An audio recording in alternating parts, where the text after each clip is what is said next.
The security guards at Fort Morrison's main gate had seen thousands of personnel come and go over the years, but they'd never witnessed anything quite like what happened when a disheveled woman in civilian clothes refused to salute the newly appointed commanding general, only to have the base's most advanced biometric scanner reveal a security clearance level that shouldn't have existed. The morning fog hung thick over the sprawling military installation nestled in the Colorado mountains, creating an ethereal backdrop for what would become one of the most talked about incidents in Fort Morrison's 70-year history. The base, home to the Army's elite 47th Intelligence Battalion and several classified research divisions, operated under security protocols so stringent that even seasoned military personnel found themselves occasionally overwhelmed by the layers of clearance requirements and access restrictions that governed daily operations. At precisely 730 hours on that crisp October morning, a battered 1998 Honda Civic with more rust than paint pulled up to the main security checkpoint. The vehicle looked like it had survived multiple cross-country journeys, with duct tape holding the rear bumper in place and a spider web crack across the passenger side of the windshield that suggested the car had seen better decades. Steam rose from under the hood in irregular puffs, indicating an engine that probably should have been replaced. Sometime during the Clinton administration, the woman who emerged from the driver's seat appeared to be in her early 40s, with shoulder-length auburn hair that showed premature streaks of gray and looked like it hadn't seen a professional stylist in months. She wore faded blue jeans with holes at both knees, a flannel shirt that had clearly been purchased at a thrift store, and combat boots that were authentic military issue but so worn and scuffed that they looked like they'd been salvaged from a surplus depot's discount bin. Her movements carried a subtle precision that seemed oddly out of place, given her disheveled appearance.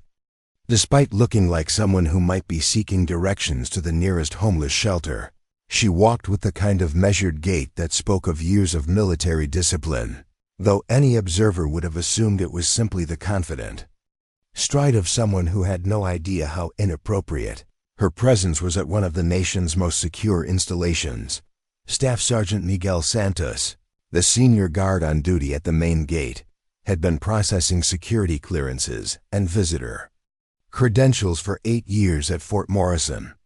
He developed an almost supernatural ability to assess people's legitimacy within seconds of their approach, categorizing them into neat mental files: authorized personnel, expected visitors, lost civilians who needed polite redirection, and the occasional security threat that required immediate attention. The woman approaching his checkpoint didn't fit any of his established categories. Her civilian clothes and general appearance suggested she was lost, but her posture and the way she scanned the security installation with her eyes indicated someone who understood military environments far better than a confused tourist would. Santos found himself studying her more carefully than usual, trying to reconcile the contradictory signals she was sending. Behind the bulletproof glass of the security station, Corporal Jennifer Walsh was running the woman's license plate through multiple databases while simultaneously preparing the standard forms required for visitor processing. The Honda's registration showed it belonged to someone named Rebecca Raven McKenzie, with an address in a modest suburb of Denver that specialized in low-income housing and veterans assistance programs. Thanks for watching. If you enjoyed this content, please hit that subscribe button and ring the bell for notifications. It really helps the channel grow. The vehicle had no outstanding warrants, no flags in any security databases, and no indicators that would suggest its owner posed any threat to military installations.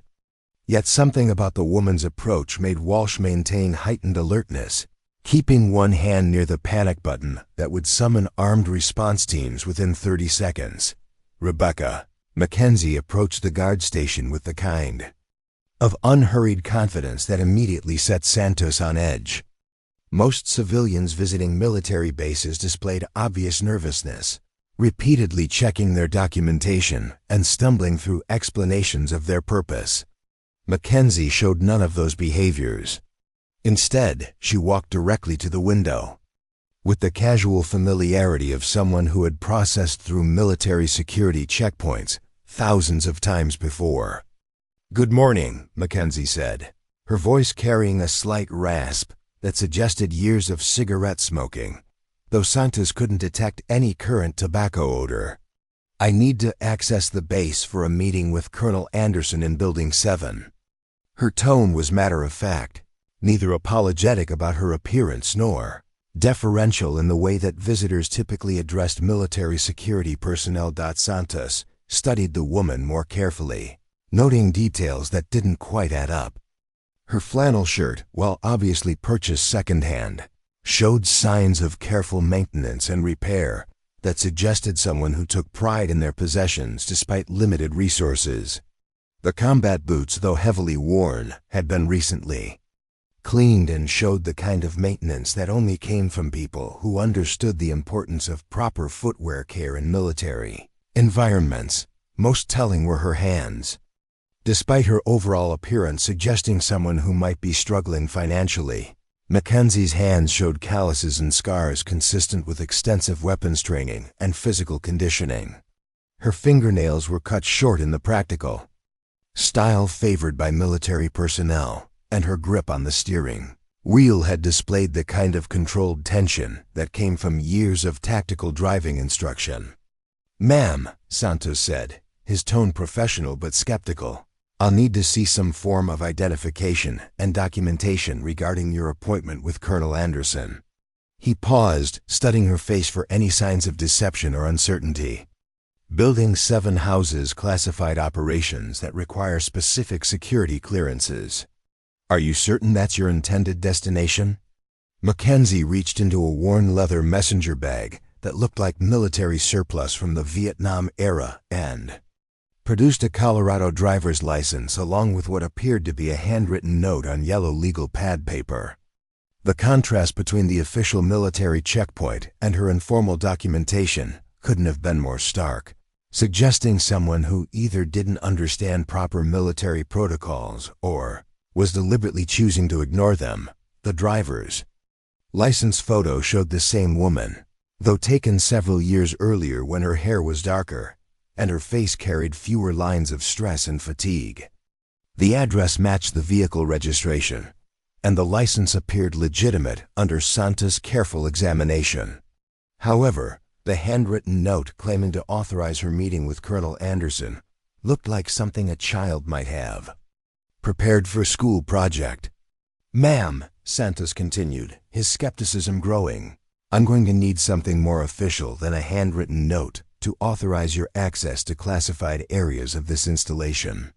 Do you have any military identification, security clearance documentation, or official correspondence from Colonel Anderson's office?" Mackenzie's response surprised Santos with its calm confidence. "I understand your concerns, Sergeant. Colonel Anderson is expecting me, though I realize my documentation might not meet your standard protocols. Perhaps you could contact his office to verify my appointment while I wait here." Her suggestion was reasonable, but something about her demeanor continued to bother Santos. Most civilians who found themselves questioned by military security became either defensive or apologetic. Mackenzie showed neither reaction, instead displaying the kind of patient professionalism that suggested someone accustomed to navigating complex bureaucratic situations without becoming emotionally invested in the outcome. Corporal Walsh had been monitoring the conversation through the security station's audio system while running additional background checks on Mackenzie's identification. The searches were coming back clean, but that only made the situation more puzzling. Someone with no apparent connection to military operations had somehow obtained specific information about classified facilities and personnel, suggesting either remarkable research, skills, or inside knowledge that wouldn't be available to civilians. The morning shift change was approaching, which meant additional personnel would soon be arriving at the main gate for the daily briefing that preceded the transition between security teams. Santos realized he needed to resolve Mackenzie's situation quickly, either by processing her through the checkpoint or by arranging for her removal from the area before the increased activity created additional complications. "Ma'am," Santos said, making a decision that would later be analyzed and discussed in security briefings for months to come, "I'm going to need you to step out of your vehicle and submit to a standard security screening while I contact Colonel Anderson's office to verify your appointment. This is standard procedure for all visitors requesting access to classified areas." Mackenzie nodded her acceptance and exited the Honda with movements that again struck Santos as oddly precise for someone who appeared to be struggling with basic life maintenance. She walked to the designated screening area without requiring directions, suggesting familiarity with military checkpoint procedures that contradicted her civilian status and informal appearance. The security screening area at Fort Morrison's main gate represented the latest in detection technology, featuring equipment capable of identifying concealed weapons, explosive materials, and electronic surveillance devices that might compromise operational security.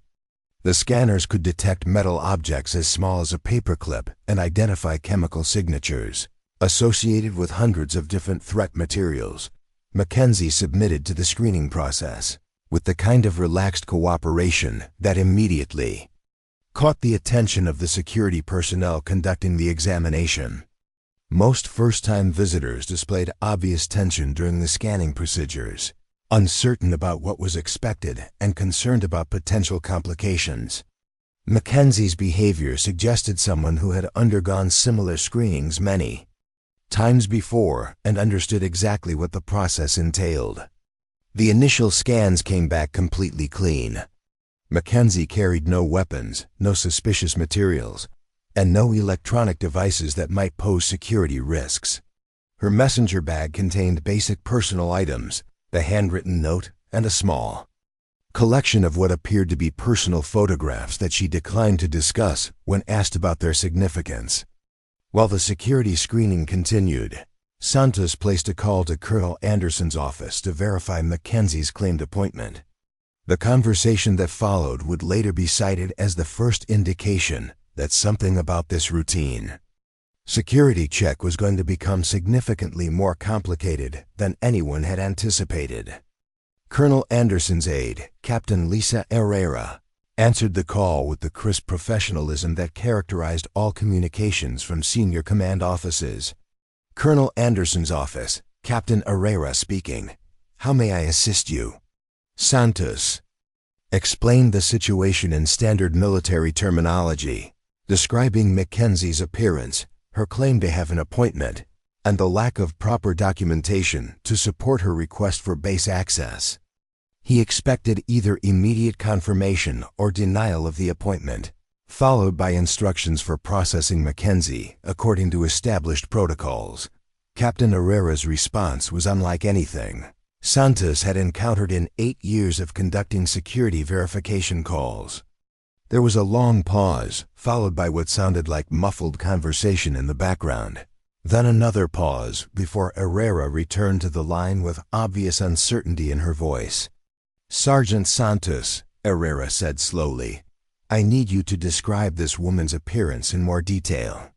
Specifically, I need to know about any distinctive physical characteristics, scars, or other identifying features that you can observe." The request struck Santos as highly unusual. Standard verification procedures involved confirming appointment times and documentation, not detailed physical descriptions of visitors.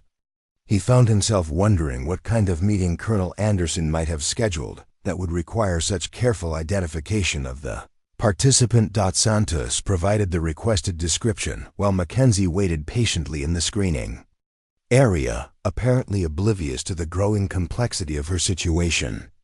She stood with the kind of relaxed alertness that military personnel developed through years of training, constantly aware of her surroundings without appearing anxious or suspicious about the extended verification process. Captain Herrera's response to Santos' description created even more questions than it answered. "Sergeant, I need you to maintain Ms. Mackenzie's position at the checkpoint while I discuss this situation with Colonel Anderson.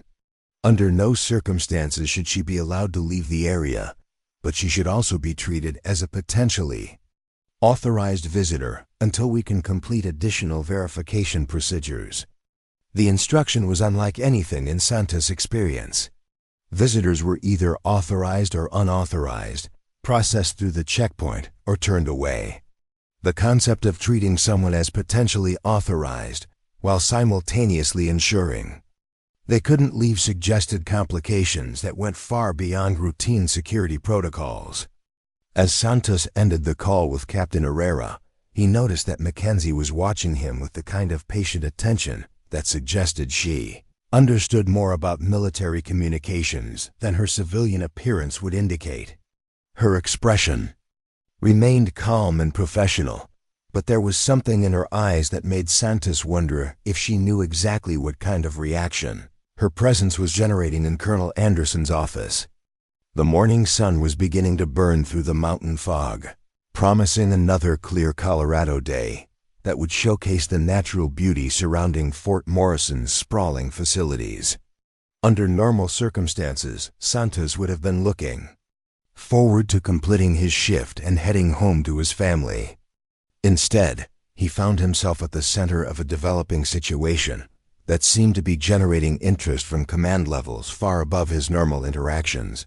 Mackenzie continued to wait in the screening area with the kind of patience that suggested someone accustomed to military bureaucracy and administrative delays. She made no complaints about the extended verification process, asked no questions about the unusual procedures being followed, and showed no signs of the frustration that typically characterize civilians who found themselves caught in military red tape. Instead, she simply stood quietly, occasionally glancing around the checkpoint area, with the kind of casual observation that Santos was beginning to recognize as something more than mere curiosity. Mackenzie was conducting her own assessment of the security installation, noting details about personnel positioning, equipment capabilities, and procedural protocols with the systematic thoroughness of someone who understood military operations from the inside. The sound of approaching vehicles indicated that the morning shift change was beginning, bringing additional personnel who would soon become involved in whatever situation was developing around Mackenzie's unusual visit to Fort Morrison. Santos realized that what had started as a routine security check was evolving into something that would likely be discussed in briefings and analyzed in after-action reports for considerable time to come.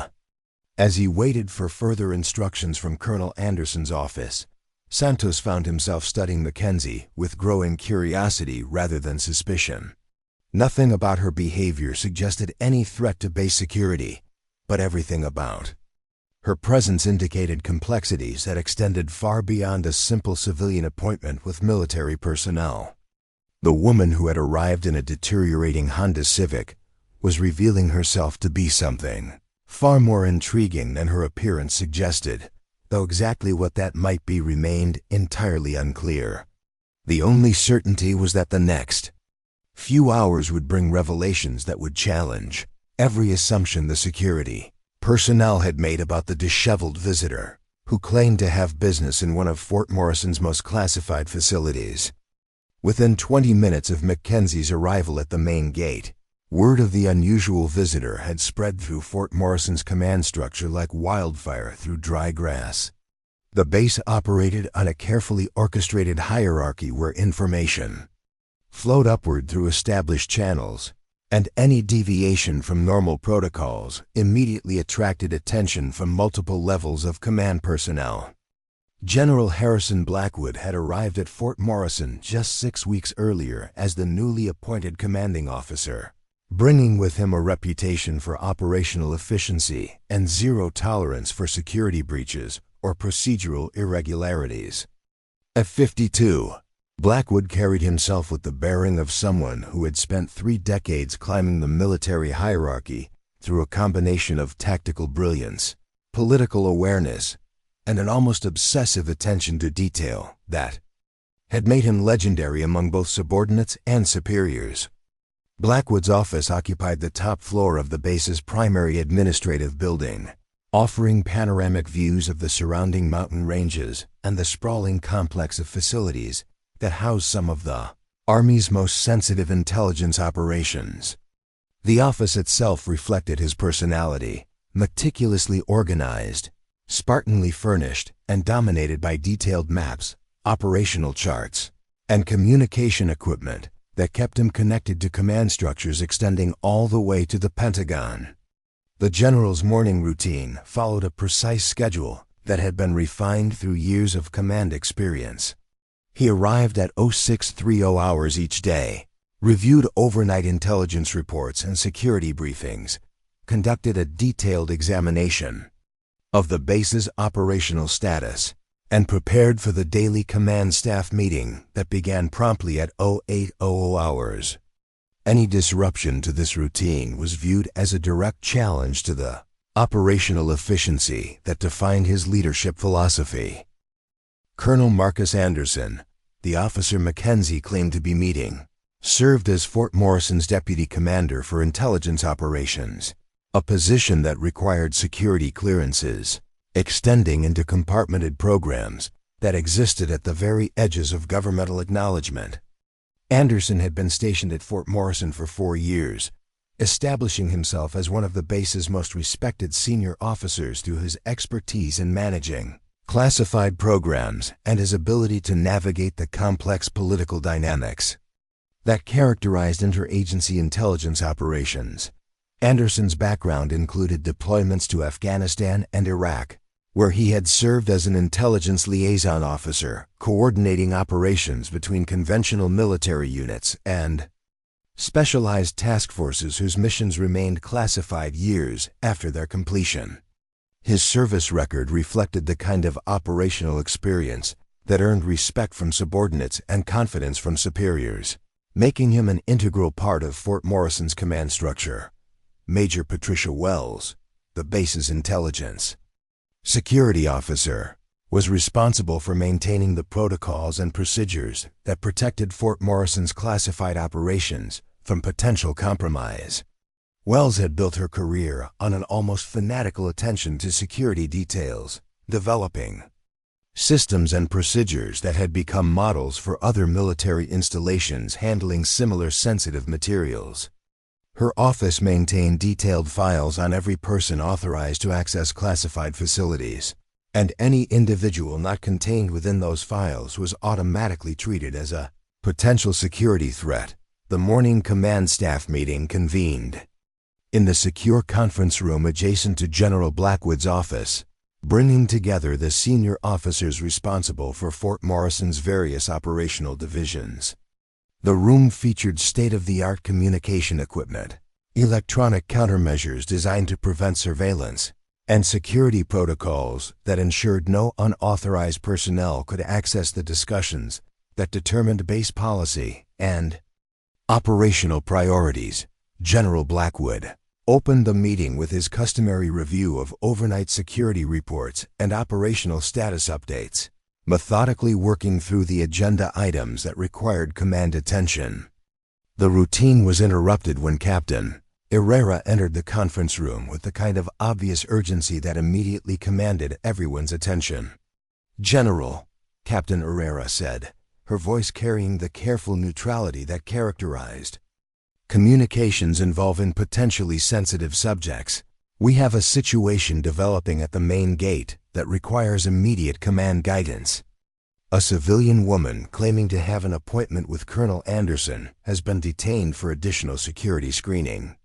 Blackwood looked up from his briefing materials with the expression of someone who viewed unscheduled interruptions as evidence of inadequate planning or poor execution by subordinate personnel.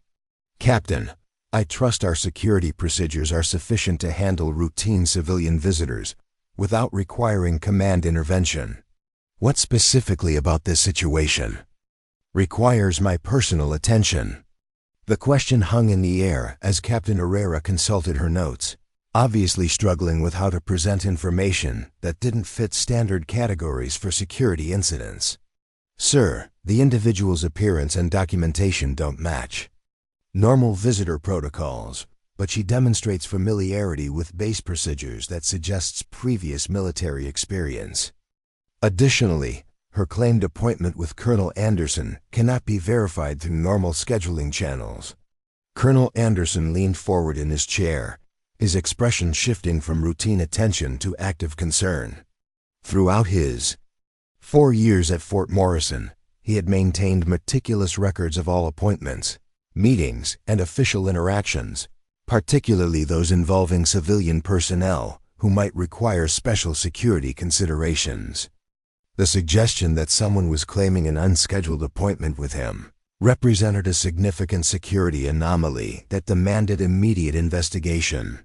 "Colonel Anderson," General Blackwood said, his tone carrying the authority that had made him one of the Army's most effective commanders, "do you have any knowledge of this alleged appointment?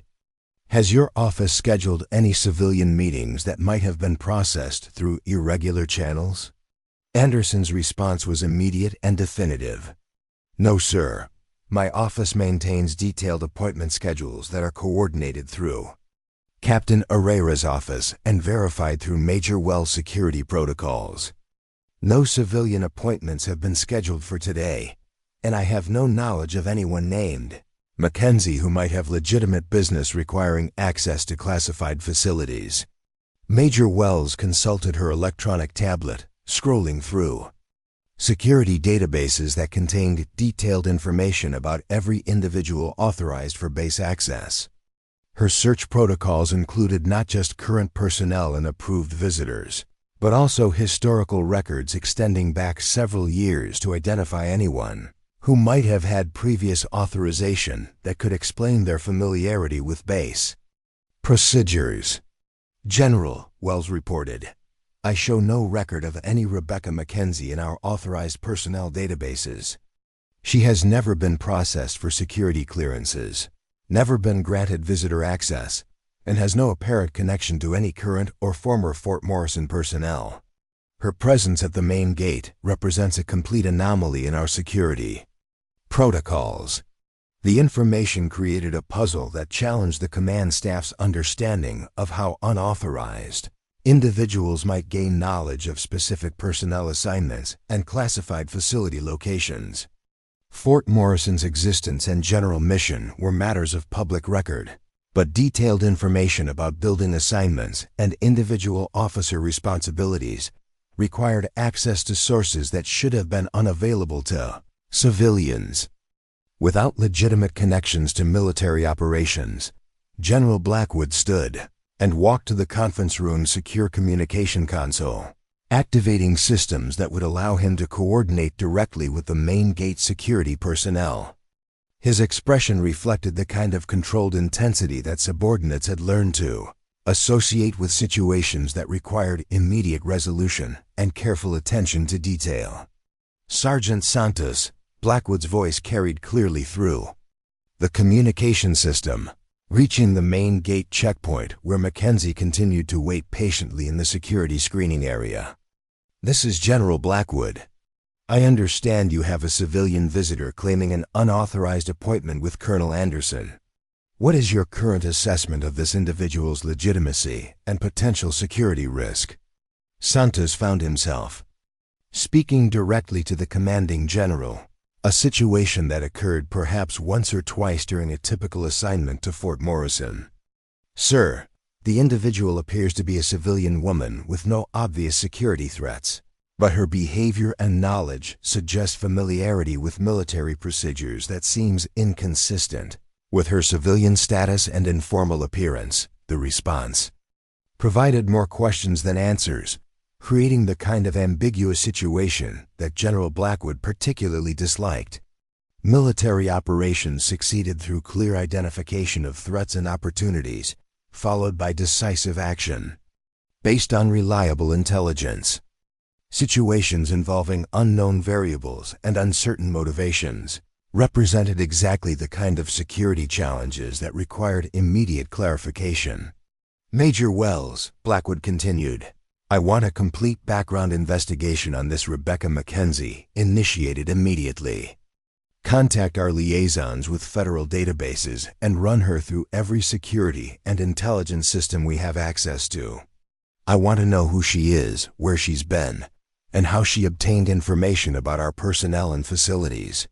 Wells nodded her understanding and began initiating the investigation protocols that would provide comprehensive background information within hours rather than days.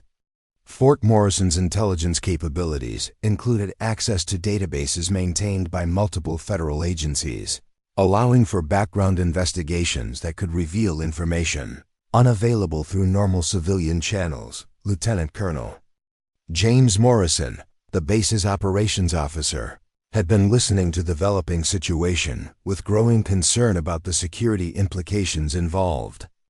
Morrison's responsibility included ensuring that all base personnel understood and followed proper security procedures, and the presence of an unauthorized civilian with apparent knowledge of classified facilities represented exactly the kind of scenario that kept security officers awake at night. "General," Morrison interjected, "I recommend we increase security alerts base-wide until we can determine how this individual obtained information about our operations. If she has inside knowledge of our personnel and facilities, we need to consider the possibility that she represents a more sophisticated security threat than her appearance suggests." The suggestion reflected standard security doctrine for situations involving unknown variables and potential intelligence gathering activities. Fort Morrison housed operations that required protection from foreign intelligence services, domestic extremist groups, and individual actors who might seek to compromise classified information for various motivations, General Blackwood considered Morrison's recommendation while reviewing the security protocols that governed base operations during potential threat situations.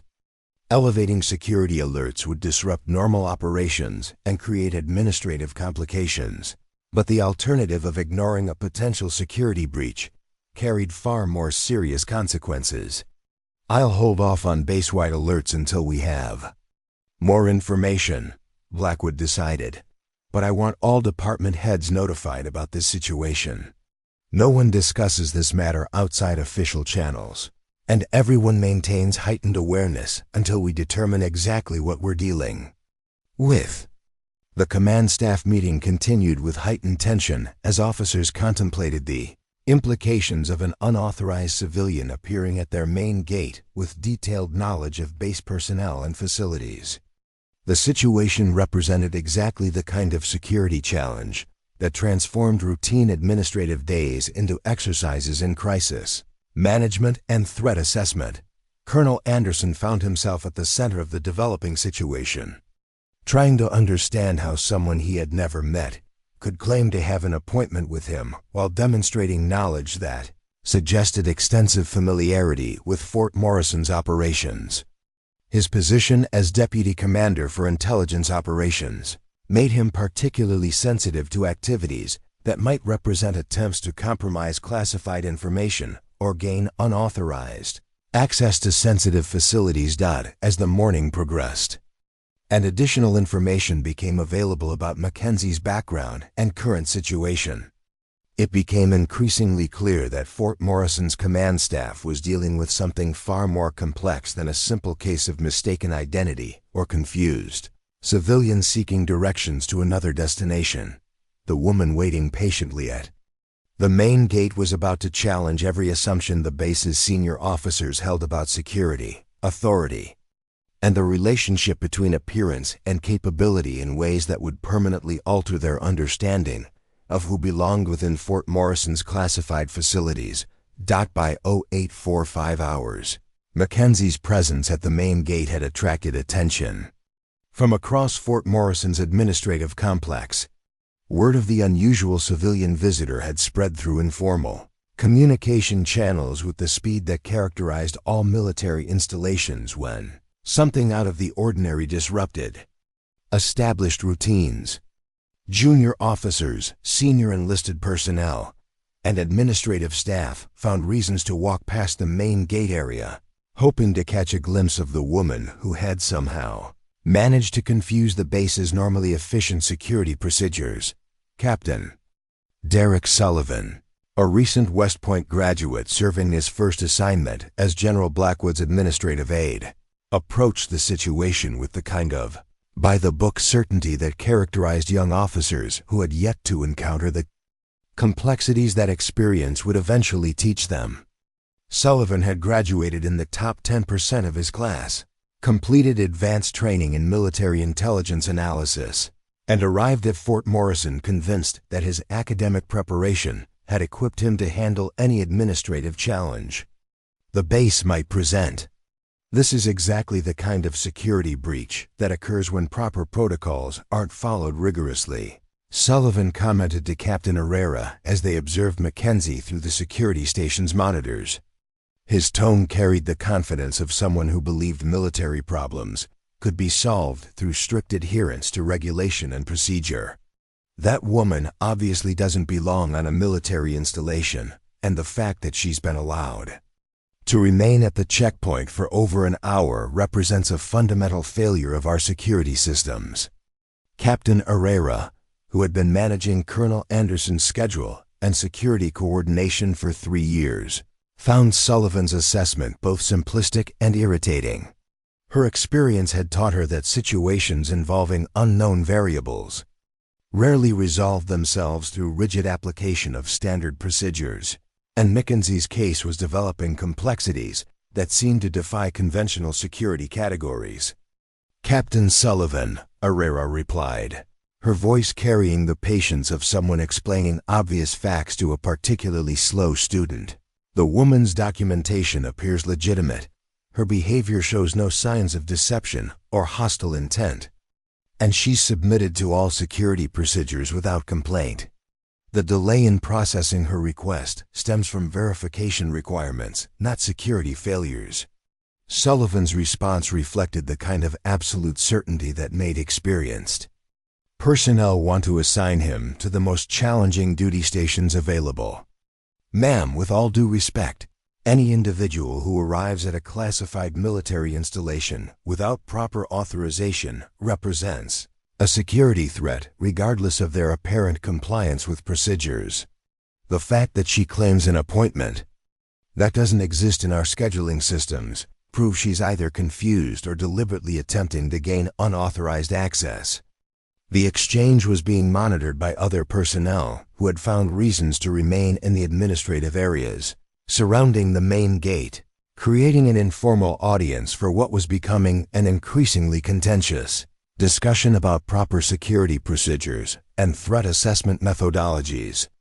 Mackenzie remained visible through the checkpoint monitors, displaying the same patient professionalism that had characterized her behavior since arrival. Master Sergeant Robert Chun, the senior enlisted advisor for base security operations, had been observing the developing situation with the kind of professional interest that came from 22 years of military experience. Chun had served in Iraq, Afghanistan, and various classified assignments that had taught him to recognize when situations were more complex than they initially appeared. His assessment of Mackenzie differed significantly from the conclusions being drawn by younger personnel. "Captain Sullivan," Chun interjected, his tone carrying the authority that senior enlisted personnel used when correcting officers who were making fundamental errors in judgment. "That woman's posture and movements indicate extensive military training. She's not confused, she's not lost, and she's definitely not behaving like someone who's attempting unauthorized access. I've seen thousands of people try to talk their way onto military bases, and this isn't what that looks like." Sullivan's reaction to Chun's assessment revealed the kind of generational and educational divide that occasionally created friction between academy-trained officers and experienced enlisted personnel. "Master Sergeant, I appreciate your observation, but visual assessment isn't sufficient for security determinations. We have protocols and procedures specifically designed to prevent unauthorized access, and those protocols don't include exceptions for individuals who look like they might have military experience." The comment drew poorly concealed reactions. from several enlisted personnel who understood that Qian's assessment capabilities had been proven correct in situations where lives depended on accurate threat evaluation. Sullivan's dismissal of practical experience in favor of theoretical procedures marked him as exactly the kind of officer who might create dangerous situations through inflexible adherence to regulations that didn't account for real-world complexities. Sergeant First Class Maria Rodriguez, who supervised the administrative personnel responsible for visitor processing and security coordination, had been watching Mackenzie's behavior through multiple security cameras while simultaneously monitoring the radio communications between the main gate and various command offices. Rodriguez's assessment aligned closely with Master Sergeant Chun's conclusions about Mackenzie's probable military background. "Sir," Rodriguez addressed Captain Sullivan, "I've been observing this woman for over an hour, and everything about her behavior indicates familiarity with military environments. She knows how to stand in formation. She responds to military terminology correctly, and she's showing the kind of patience that comes from years of dealing with military bureaucracy. Civilians don't act like that." Sullivan's frustration with subordinate personnel who seemed determined to complicate what he viewed as a straightforward security issue was becoming increasingly apparent. "Sergeant Rodriguez, your observations may be interesting, but they don't change the fundamental facts. This woman has no authorization to be here, no legitimate appointment, and no apparent connection to base operations. The appropriate response is to process her removal through proper channels, not to speculate about her possible military background." The developing argument was interrupted by the arrival of Lieutenant Colonel Morrison, whose responsibility for base security operations gave him authority to make decisions about Mackenzie's continued presence at the checkpoint. Morrison had been monitoring the situation from the command center, while simultaneously coordinating with various intelligence agencies to determine whether Mackenzie's appearance at Fort Morrison represented part of a larger security concern. Morrison's assessment of the situation differed significantly from the conclusions being drawn by junior personnel. His experience in intelligence operations had taught him that the most dangerous security threats often came disguised as routine administrative problems, and Mackenzie's case was displaying characteristics that demanded careful evaluation rather than hasty resolution. "Ladies and gentlemen," Morrison announced, his voice carrying the authority that immediately commanded attention from all personnel within hearing range, "I've been monitoring this situation for the past hour, and I want to clarify several points about proper security procedures and threat assessment." The administrative area became quiet as personnel realized they were about to receive guidance from senior command regarding the proper handling of Mackenzie's unusual visit. Morrison's reputation for tactical competence and security expertise made his opinions particularly influential among Fort Morrison's personnel. "First," Morrison continued, "the individual at our checkpoint has submitted to all required security procedures without complaint or resistance. Second, her behavior and demeanor suggest military experience rather than civilian confusion. Third, preliminary background checks have revealed no obvious security threats or red flags that would justify treating her as hostile." Captain Sullivan interrupted Morrison's assessment with the kind of aggressive confidence that junior officers sometimes displayed when they believed senior personnel were making fundamental errors. "Sir, with respect, the absence of obvious threats doesn't constitute authorization for base access. This woman's claims cannot be verified, her documentation is insufficient, and her presence represents an unexplained security anomaly." Morrison's response carried the patience of someone who had dealt with countless eager junior officers who needed education about the differences between theoretical security procedures and practical threat assessment. "Captain Sullivan, you're absolutely correct about verification requirements. However, You're making assumptions about threat levels that may not be appropriate given the information currently available. The exchange was being observed by Mackenzie herself, who remained visible through the security monitors as she waited in the checkpoint area.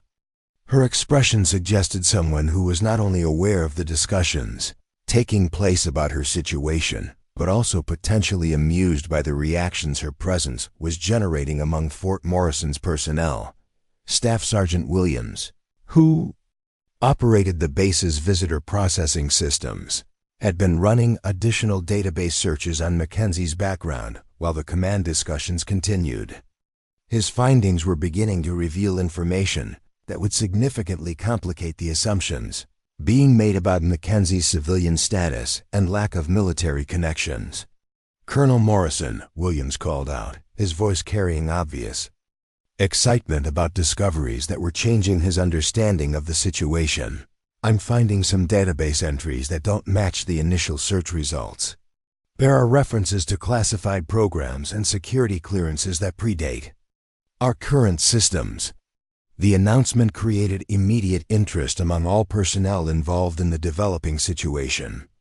Classified programs and outdated security clearances represented exactly the kind of complications that could transform routine security incidents into complex administrative challenges requiring coordination with multiple government agencies.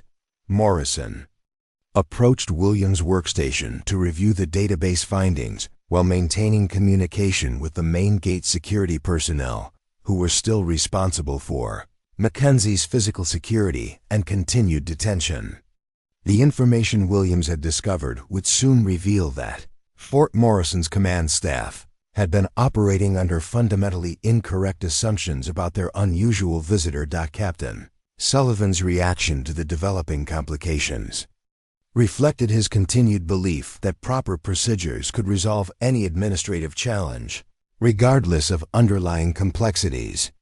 "Colonel, whatever these database entries might suggest, the fact remains that this woman has no current authorization for base access and no verified appointment with base personnel." Morrison's patience with Sullivan's inflexible adherence to procedure was beginning to wear thin, particularly as additional information suggested that Mackenzie's situation involved factors that weren't addressed in standard security protocols. "Captain, I want you to observe and learn, but I don't want you making any decisions about this situation until we have complete information about who we're dealing with." The command that effectively removed Sullivan from decision-making authority regarding Mackenzie's case reflected Morrison's growing understanding that Fort Morrison was dealing with something far more complex than a confused civilian who had wandered onto a military installation by mistake. As additional database searches revealed more information about Mackenzie's background and potential connections to classified programs, it became increasingly clear that the mockery and dismissive attitudes displayed by various personnel might soon be replaced by very different reactions based on discoveries that would challenge every assumption they had made about the woman. Waiting patiently at Fort Morrison's main gate at 0930 hours, General Blackwood made the decision that would later be analyzed in multiple after-action reports as the critical moment when Fort Morrison's leadership chose procedure over intuition. The mounting pressure from his command staff to resolve Mackenzie's situation through established protocols, combined with the absence of clear authorization for her presence, led him to authorize what appeared to be the only reasonable course of action available. "Lieutenant Colonel Morrison," Blackwood's voice carried the finality that characterized all his command decisions, "I want this woman processed through standard denial procedures and removed from base property immediately. Whatever confusion led to her appearance here can be resolved through proper civilian channels if she has legitimate business with military personnel." The decision reflected Blackwood's leadership philosophy that emphasized decisive action based on available information, even when that information remained incomplete. His 6 weeks at Fort Morrison had been marked by a series of administrative improvements and procedural clarifications that had enhanced base efficiency and he viewed Mackenzie's situation as another opportunity to demonstrate the importance of following established security protocols. Morrison acknowledged the general's instruction while privately harboring reservations about the wisdom of immediate removal without completing the background investigation that had begun revealing intriguing anomalies in Mackenzie's history. His intelligence training had taught him to be suspicious of situations that seemed too simple, and Mackenzie's case was displaying characteristics that suggested underlying complexities not immediately apparent to command. Personnel focused on regulatory compliance. Captain Herrera was tasked with coordinating Mackenzie's removal from base property, a responsibility that required her to implement procedures she had never previously used for situations involving civilians who had demonstrated no hostile intent or security violations. The standard denial process involved formal notification, documentation of reasons for access refusal, and coordination with civilian law enforcement if the individual refused to leave voluntarily. The administrative burden of processing Mackenzie's removal created additional work for personnel who were already managing the routine security requirements of a busy military installation. Staff Sergeant Williams found himself preparing documentation that would become part of Mackenzie's permanent security file, creating a record that would follow her through any future attempts to access military facilities or obtain security clearances. "Ma'am," Staff Sergeant Santos informed Mackenzie through the checkpoint communication system, "I've been directed to inform you that your request for base access has been denied. You'll need to exit the checkpoint area and leave base property immediately." His tone carried the professional courtesy required for interactions with civilians, but also the firmness necessary to ensure compliance with command directives. Mackenzie's response to the denial notification surprised Santos with its calm acceptance and complete lack of the anger or frustration that typically characterize civilians who found their expectations frustrated by military bureaucracy. "I understand, Sergeant. Thank you for your patience during the verification process. I'll collect my belongings and leave the area immediately." Her gracious reaction to what most people would have considered unreasonable treatment created an uncomfortable cognitive dissonance for Santos, who had expected either angry protests about unfair treatment or confused questions about why her legitimate appointment had been rejected. Instead, Mackenzie was responding with the kind of professional acceptance that suggested someone familiar with military decision-making processes and comfortable with hierarchical authority structures. The process of returning Mackenzie's personal items and escorting her from the checkpoint area proceeded with mechanical efficiency, following procedures that had been designed to handle routine civilian access denials.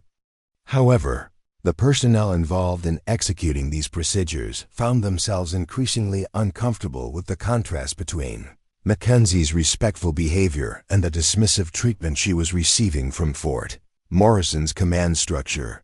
Corporal Walsh, who had been monitoring Mackenzie's detention since her arrival, found herself questioning the wisdom of removing someone who had demonstrated no security threats and whose only apparent violation involved claiming an appointment that couldn't be verified through normal channels. Her experience processing civilian visitors had taught her to recognize potentially dangerous individuals, and Mackenzie displayed none of the behavioral characteristics associated with security threats. "Sergeant Santos," Walsh commented quietly, "something about this doesn't feel right. That woman isn't behaving like someone who is trying to gain unauthorized access. She's acting like someone who belongs here but got caught up in administrative complications." Santos shared Walsh's unease about the situation, but his responsibility involved following orders rather than second-guessing command decisions based on intuitive assessments. The military's hierarchical structure functioned through subordinate compliance with superior authority, and individual personnel weren't authorized to override official directives based on personal opinions about policy implementation. As Mackenzie gathered her belongings and prepared to leave Fort Morrison's checkpoint area, Several personnel observed her movements with the kind of professional interest that had characterized their assessment of her behavior throughout the morning. Her actions continued to display the precision and efficiency that suggested extensive military training, even as she complied with instructions to remove herself from military property.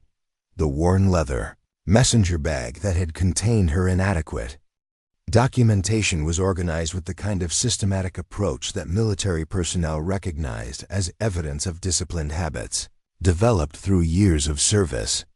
Mackenzie's handling of her personal items suggested someone accustomed to maintaining equipment and belongings under conditions where carelessness could have serious consequences. Master Sergeant Chen observed Mackenzie's departure preparation with growing conviction that Fort Morrison was making a significant error in judgment. His 2 decades of military experience had provided him with informal assessment capabilities that frequently proved more accurate than formal security procedures, and everything about Mackenzie's behavior suggested someone who belonged in military environments rather than someone who represented a security threat. "This is wrong," Chun muttered to Sergeant Rodriguez, his voice carrying the frustration of someone who recognized developing problems but lacked authority to prevent them.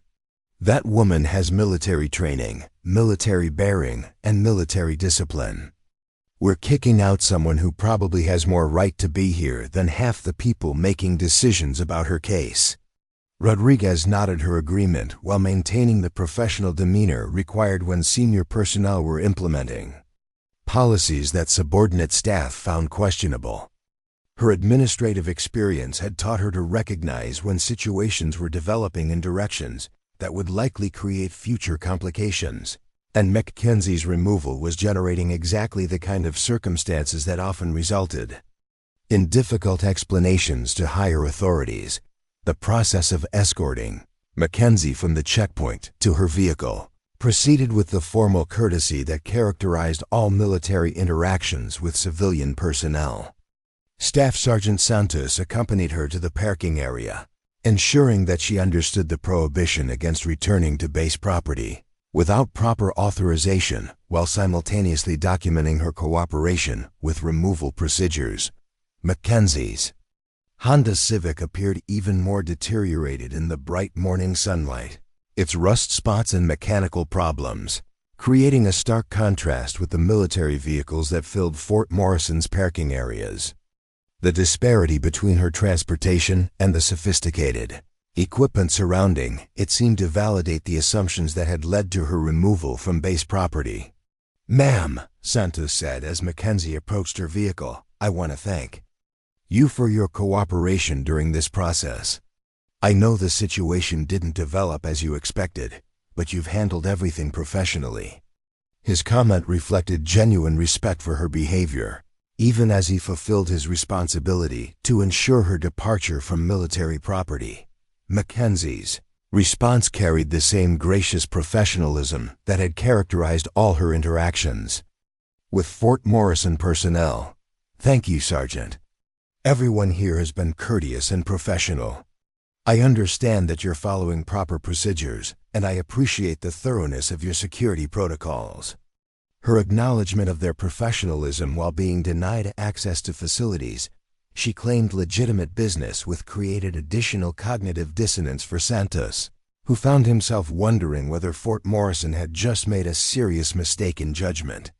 Mackenzie's behavior throughout the morning had been exemplary, and her gracious acceptance of administrative complications suggested someone with extensive experience navigating military bureaucracy.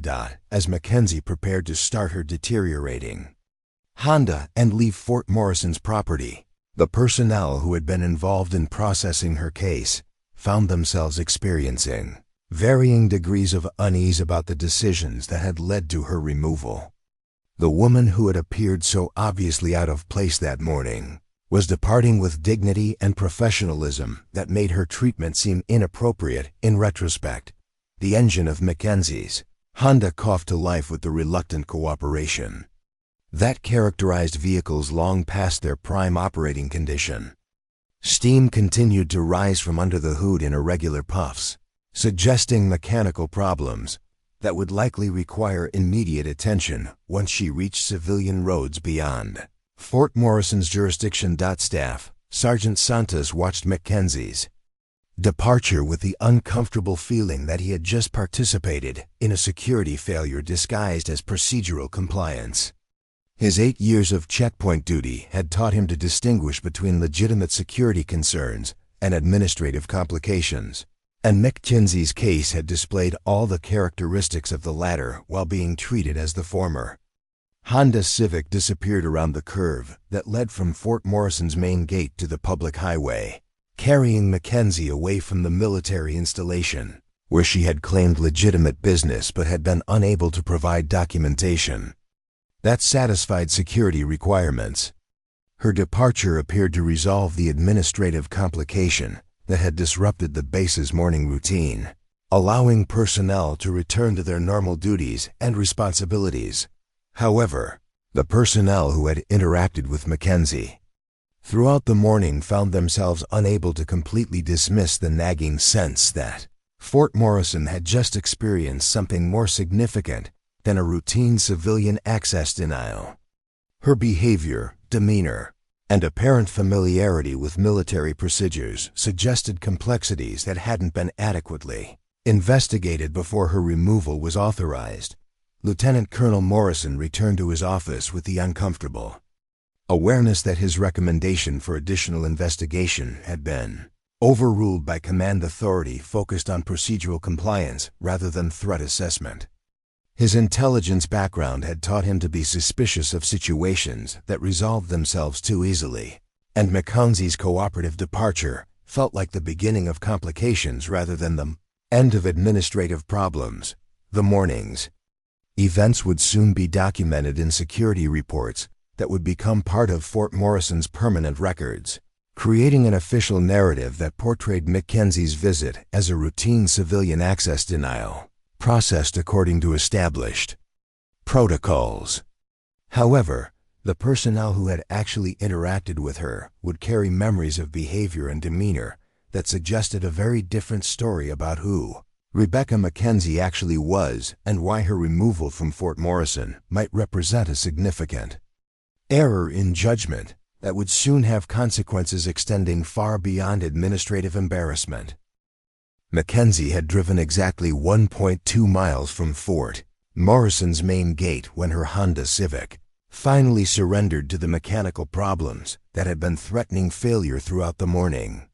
The engine's death rattle echoed across the empty stretch of mountain highway as steam billowed from under the hood in quantities that suggested catastrophic cooling system failure.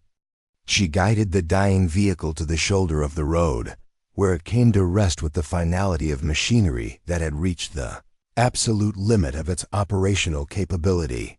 Thanks for watching. If you enjoyed this content, please hit that subscribe button and ring the bell for notifications. It really helps the channel grow.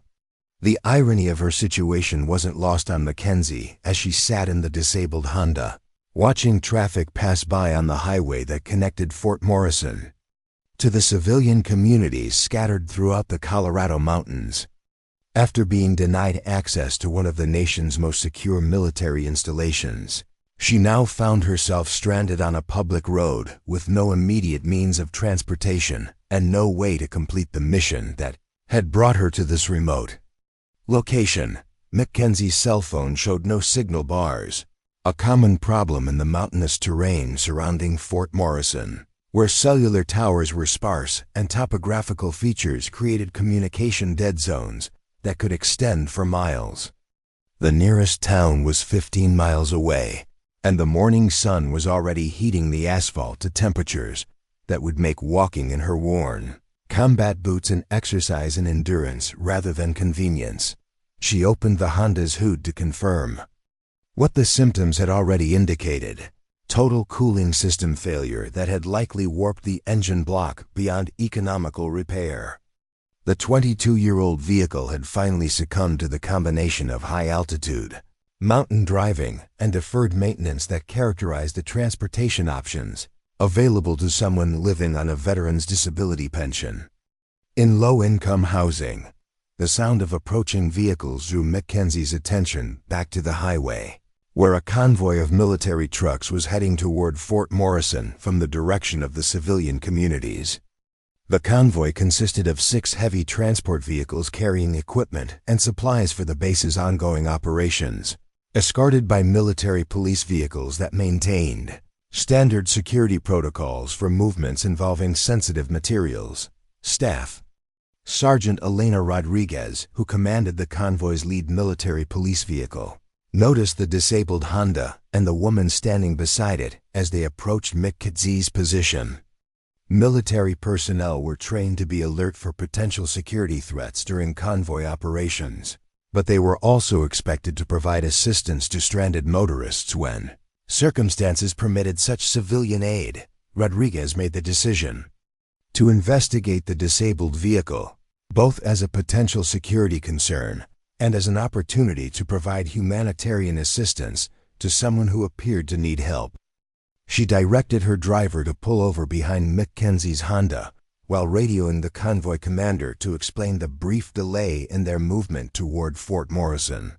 "Ma'am," Rodriguez called out as she approached Mackenzie, "I'm Staff Sergeant Rodriguez with Fort Morrison Military Police. Are you having car trouble? Do you need assistance or emergency services?"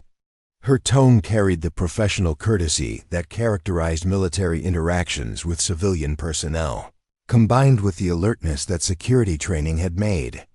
Automatic, Mackenzie turned to face Rodriguez with an expression of genuine gratitude for the offer of assistance, recognizing the staff sergeant as someone who had chosen to stop and help rather than continuing with convoy operations that undoubtedly operated on strict schedules.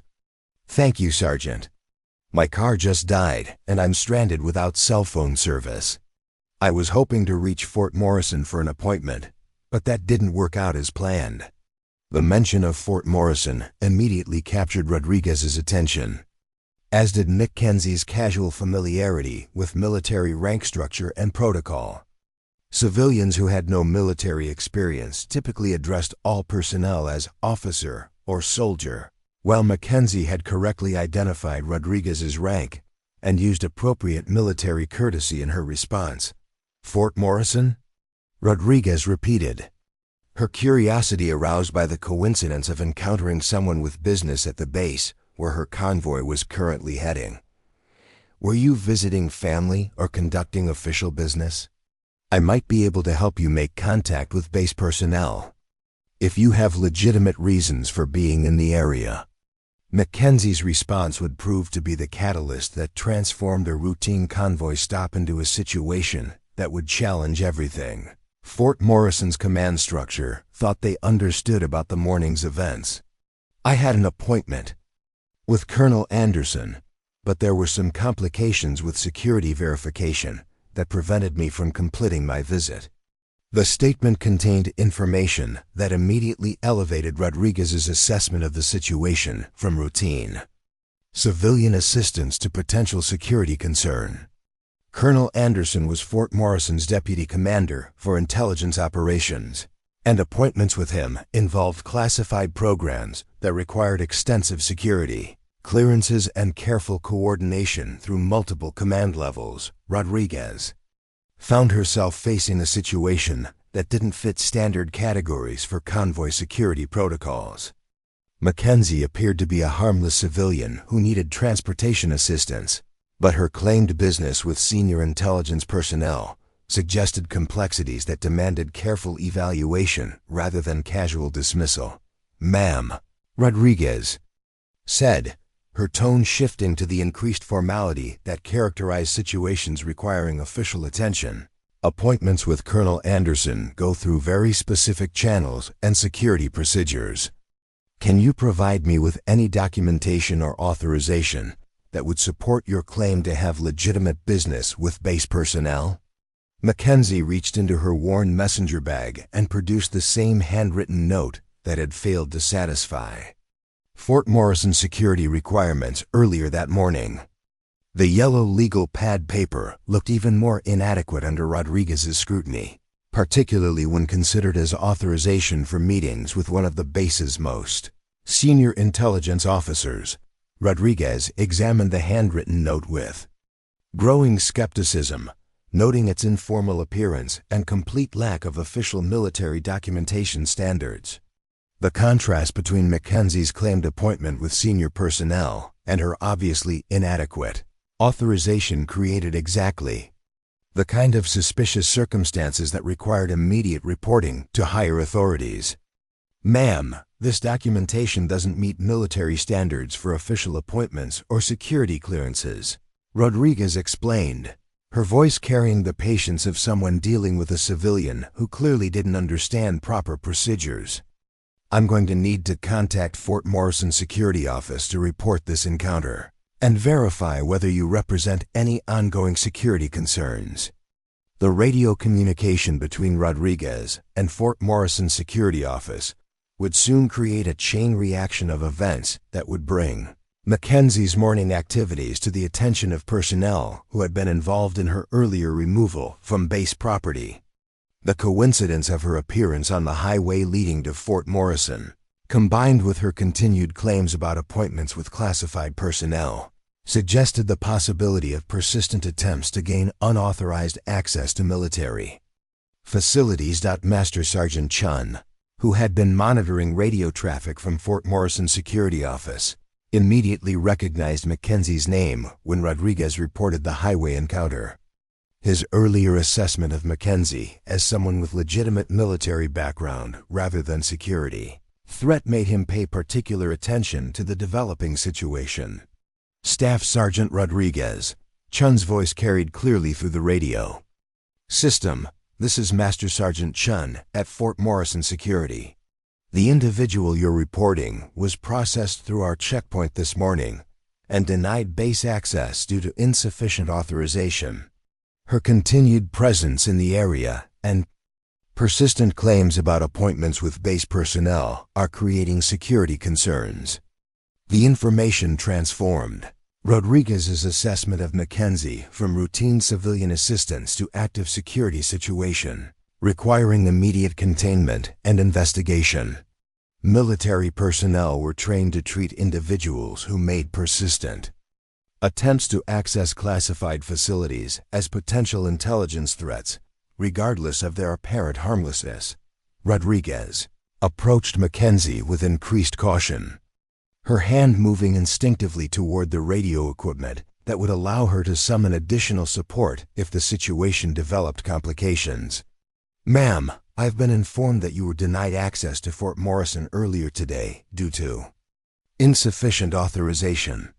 Your continued presence in this area and repeated claims about military appointments are creating security concerns that require official investigation." Mackenzie's response to this escalation reflected the same calm professionalism that had characterized her behavior throughout the morning's complications. "I understand your concerns, Sergeant. I'm not attempting to evade security procedures or gain unauthorized access to classified facilities. My car broke down while I was leaving the area, and I was simply explaining why I was in this location when you offered assistance." The explanation was entirely reasonable, but Rodriguez's training emphasized that seemingly logical explanations could be cover stories designed to deflect suspicion from more serious activities. Individuals engaged in intelligence gathering often prepared plausible explanations for their presence in sensitive areas, and Mackenzie's combination of vehicle problems and continued claims about military business fit patterns that security personnel were trained to investigate thoroughly.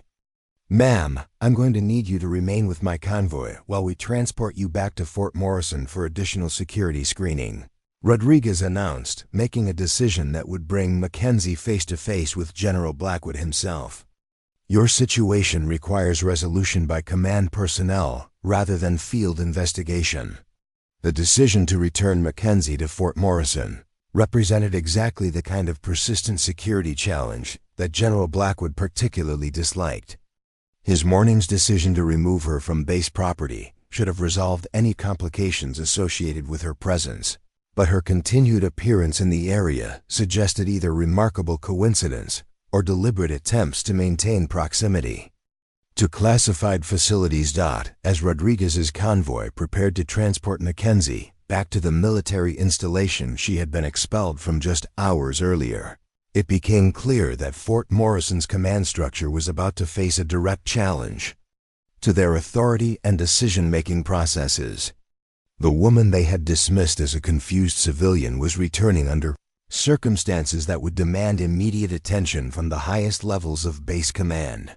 The irony that Mackenzie's mechanical problems had created the very confrontation that proper documentation might have avoided was not lost on the military personnel who found themselves dealing with a situation that seemed to be escalating beyond their ability to resolve through standard procedures. What had begun as routine civilian assistance was developing into a command-level incident that would require General Blackwood's personal intervention to resolve. Mackenzie's return to Fort Morrison under military escort represented a direct challenge to the morning's command decisions and would force the base's leadership to confront the possibility that their assessment of her situation had been fundamentally incorrect. The woman who had been quietly dismissed earlier was returning with circumstances that would make her impossible to ignore. General Blackwood's reaction to the news that Mackenzie had been returned to Fort Morrison under military escort was precisely the kind of controlled fury that his subordinates had learned to recognize as a precursor to significant administrative consequences for everyone involved. The secure conference room where he received Staff Sergeant Rodriguez's report felt suddenly smaller as his presence filled the space with the intensity that had made him one of the Army's most effective commanders. Let me understand this situation correctly. Blackwood's voice carried the dangerous quiet that preceded explosive responses to unacceptable developments. The civilian woman we processed for removal this morning has now returned to base property under military escort, claiming the same unverifiable appointment and creating additional security complications that require my personal attention. Rodriguez stood at rigid attention before the general's desk, acutely aware that her decision to transport Mackenzie back to Fort Morrison was being evaluated by command personnel who had already invested considerable time and effort in resolving what should have been a routine civilian access denial. Her convoy's delivery schedule had been disrupted, base security protocols had been complicated, and senior command time was being consumed by administrative problems that seemed to multiply rather than resolve. "Sir," Rodriguez reported, "the individual's vehicle experienced mechanical failure approximately 1 mile from base property. Her continued presence in the area, combined with persistent claims about appointments with Colonel Anderson, created security concerns that required official investigation rather than field resolution." The explanation was entirely consistent with proper security procedures, but Blackwood's frustration stemmed from the apparent impossibility of permanently resolving Mackenzie's situation through normal administrative channels. Military operations succeeded through decisive action that eliminated problems rather than allowing them to persist and complicate ongoing missions. Lieutenant Colonel Morrison, who had been monitoring the developing situation from the base security office, entered the conference room with additional information that would further complicate command decisions about Mackenzie's case. His intelligence background had taught him to look for patterns that might not be immediately apparent to personnel, focused on administrative compliance rather than threat assessment. "General," Morrison announced, "I've completed additional database searches on Mackenzie's background, and I'm finding references that suggest her situation is significantly more complex than our initial assessment indicated. There are classified program indicators that predate our current security systems, and some of the authorization codes in her file require clearances that I don't have access to verify." The information represented exactly the kind of administrative complication that Blackwood had hoped to avoid by ordering Mackenzie's immediate removal from base property. Classified programs with outdated authorization systems created bureaucratic nightmares that could consume weeks of administrative effort while multiple government agencies attempted to coordinate verification procedures. Blackwood's decision-making Process was interrupted by the arrival of Colonel Anderson, who had been summoned from his intelligence briefings to address the persistent claims that Mackenzie had legitimate business requiring his personal attention. Anderson's 4 years at Fort Morrison had never included situations involving civilians who claimed appointments that couldn't be verified through his office's meticulous scheduling procedures. "General," Anderson reported, "I've reviewed all my appointment schedules, correspondence files, and coordination records for the past 6 months. I have no knowledge of any Rebecca Mackenzie, no scheduled meetings with civilian personnel today, and no ongoing projects that would require the kind of informal coordination that might explain her presence here. The definitive statement should have resolved any questions about Mackenzie's legitimacy, but Morrison's database discoveries were creating doubt about whether standard verification procedures were adequate for someone whose background apparently involved classified programs that didn't appear in current military records. Blackwood made the decision that would transform the entire trajectory of Mackenzie's case and challenge every assumption his command staff had made about proper security procedures. "I want to speak with this woman directly. Bring her to the conference room under appropriate security escort, and let's resolve this situation through direct interrogation, rather than continued speculation about her background and motivations." The instruction represented a significant escalation in command attention that would bring Mackenzie face to face with Fort Morrison's senior leadership for the first time since her arrival that morning. Personnel throughout the administrative complex understood that generals didn't personally interview civilian access requests unless those situations involved complications extending far beyond routine security procedures. Mackenzie was escorted to the secure conference room by 2 military police personnel who maintained the professional courtesy required for interactions with civilians, while simultaneously ensuring that security protocols were followed appropriately. Her appearance remained unchanged from the morning's interactions: the same worn civilian clothes, the same weathered messenger bag, and the same calm professionalism that had characterized all her encounters with military personnel. General Blackwood's first direct observation of Mackenzie confirmed the reports he had received about her military bearing and apparent familiarity with command environments. Despite her civilian clothes and informal appearance, she moved with the precision that characterized career military personnel, and her posture reflected years of disciplined training rather than civilian casualness. "Ms. Mackenzie," Blackwood began, his tone carrying the authority that had commanded respect from subordinates and superiors throughout his 30-year career.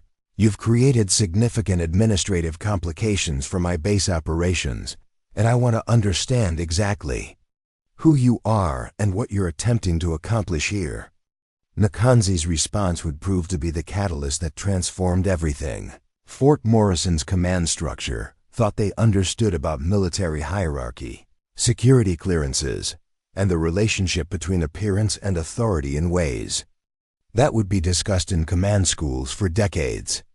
"General Blackwood," Mackenzie replied, her voice carrying a quality that hadn't been apparent during her earlier interactions with junior personnel. "I appreciate your willingness to address this situation directly.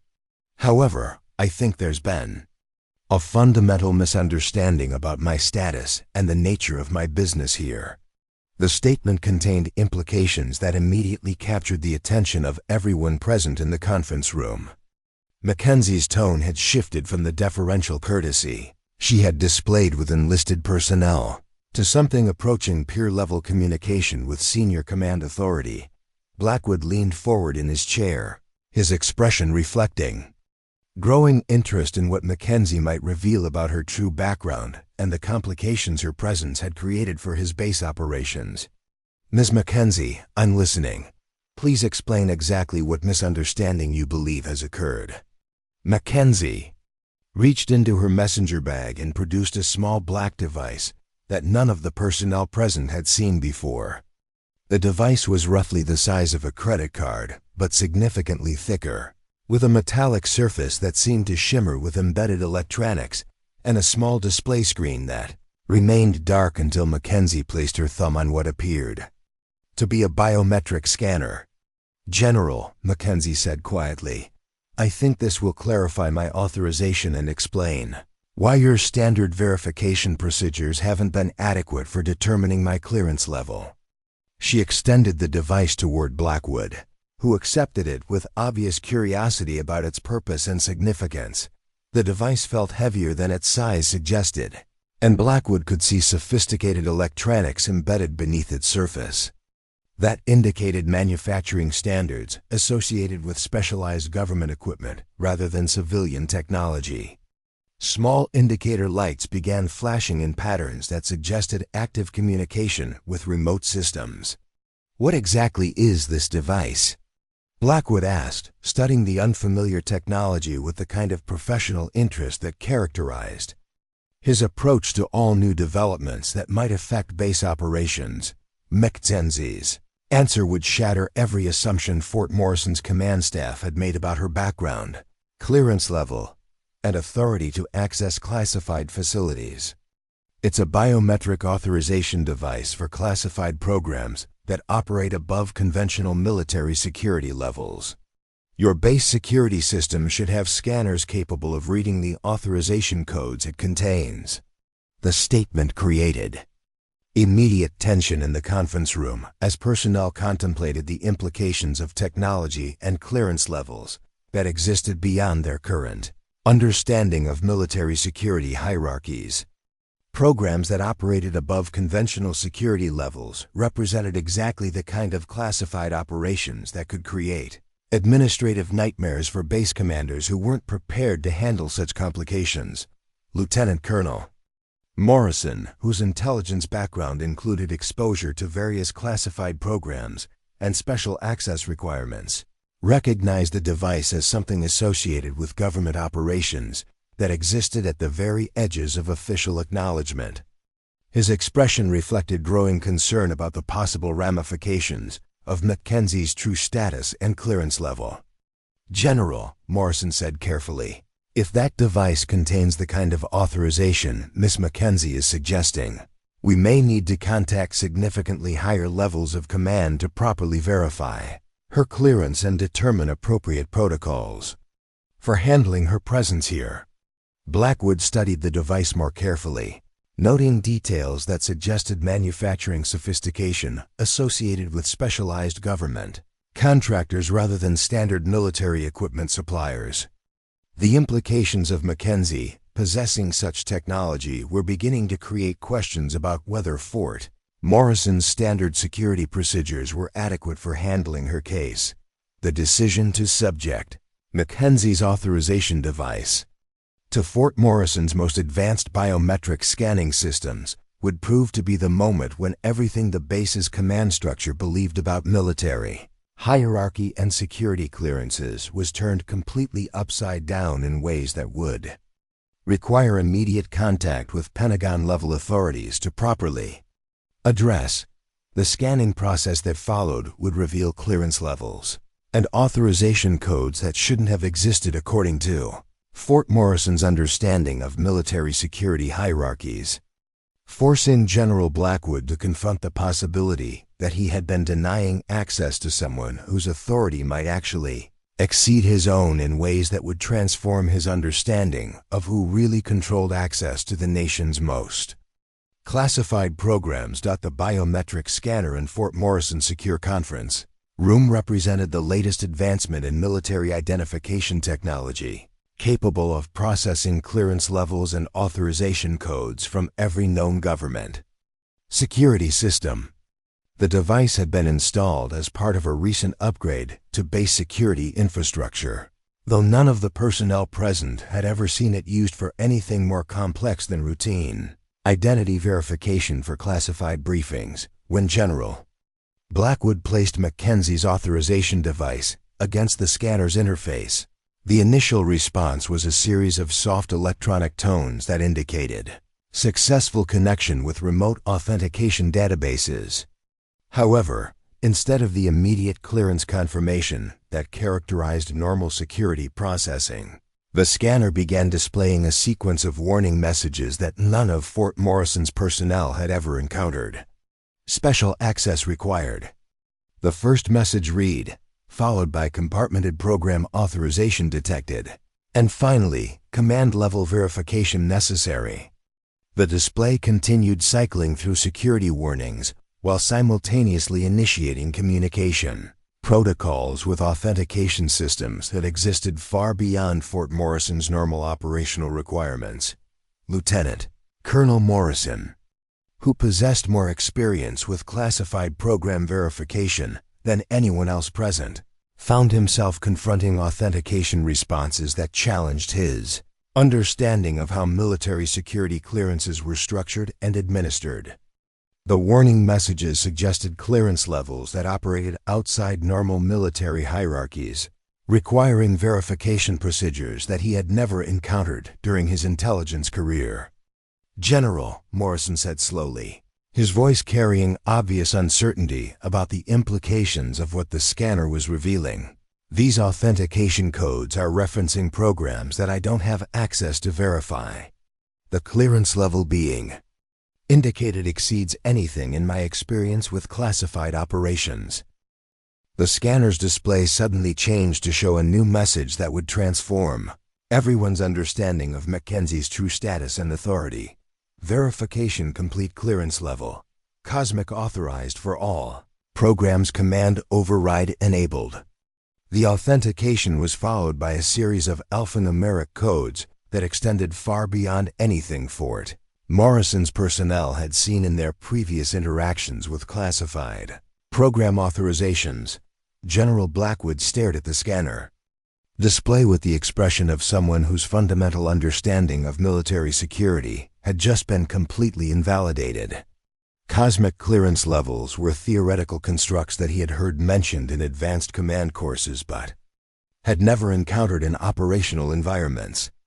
The existence of such clearances suggested government programs that operated at levels of classification beyond conventional military oversight. Colonel Anderson, whose position as Deputy Commander for Intelligence Operations had provided him with exposure to various classified programs, found himself confronting authentication responses that indicated clearance levels he wasn't authorized to access or even acknowledge.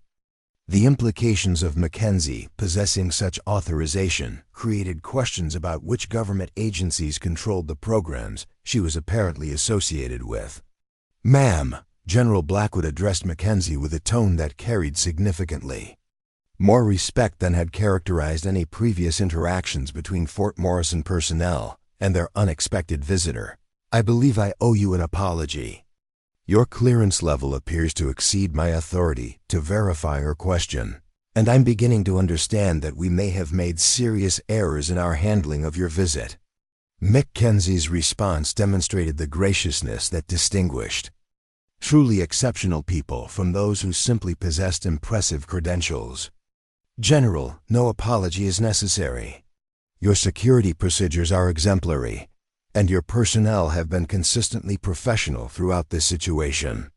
The complications arose from authentication systems that operate outside normal military channels." Her willingness to excuse the treatment she had received only emphasized the contrast between her actual status and the assumptions that had guided Fort Morrison's response to her presence. The woman who had been dismissed as a confused civilian was revealing herself to be someone whose clearance level apparently provided access to programs that existed at the very pinnacle of government classification. The scanner continued displaying information that would require immediate contact with Pentagon-level authorities to properly interpret and respond to. The authentication codes being shown referenced programs that operated under special access requirements, suggesting involvement with operations that might not be acknowledged through normal government channels.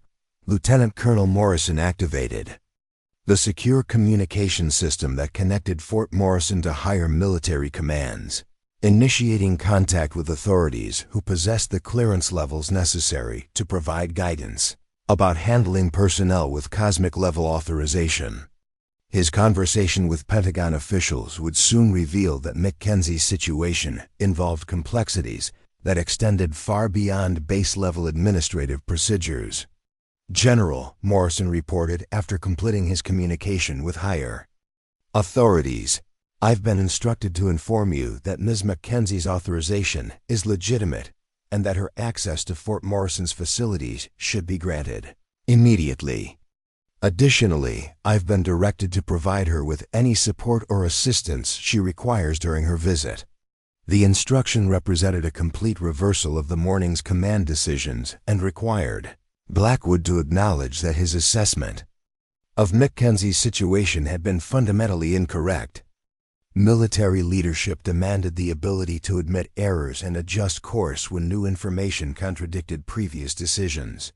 Regardless of the professional embarrassment such admissions might create, Captain Sullivan, whose earlier certainty about proper security procedures had led him to advocate for Mackenzie's immediate removal, found himself confronting evidence that his by-the-book approach to military administration was inadequate for handling situations involving clearance levels that existed outside normal regulatory frameworks. His confidence in procedural compliance had been shattered by authentication responses that revealed complexities he hadn't known existed. Master Sergeant Chun, whose earlier assessment of Mackenzie as someone with legitimate military background had been dismissed by junior officers focused on regulatory compliance, felt vindicated by revelations that confirmed his intuitive evaluation of her capabilities and status.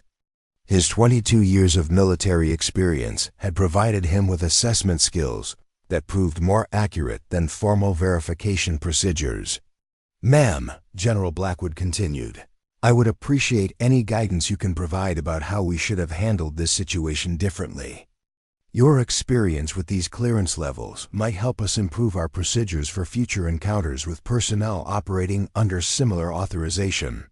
Mackenzie's response reflected both her understanding of military administrative challenges and her willingness to help improve security procedures that protected classified operations. "General, your procedures are designed for conventional military clearances, and they performed exactly as intended. The complications arose because cosmic level authorization operates through different verification channels that most military installations aren't equipped to handle."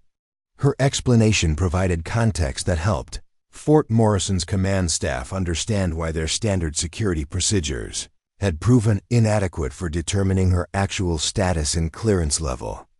The authentication systems they relied upon were designed for conventional military operations rather than special access programs that existed at the very edges of government acknowledgement. The scanner's display continued showing authorization codes that would soon require Fort Morrison to coordinate with multiple government agencies to properly document Mackenzie's visit and ensure that appropriate security protocols were followed for someone with her clearance level. The administrative complexity of such coordination represented exactly the kind of bureaucratic challenge that base commanders hoped to avoid.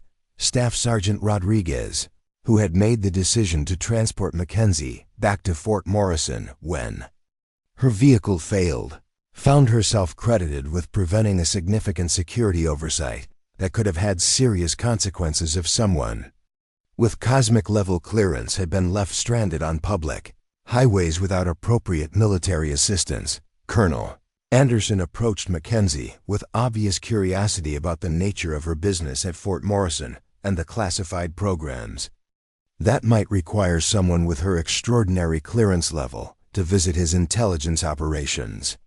His 4 years of managing classified programs had never included interactions with personnel authorized for cosmic-level access.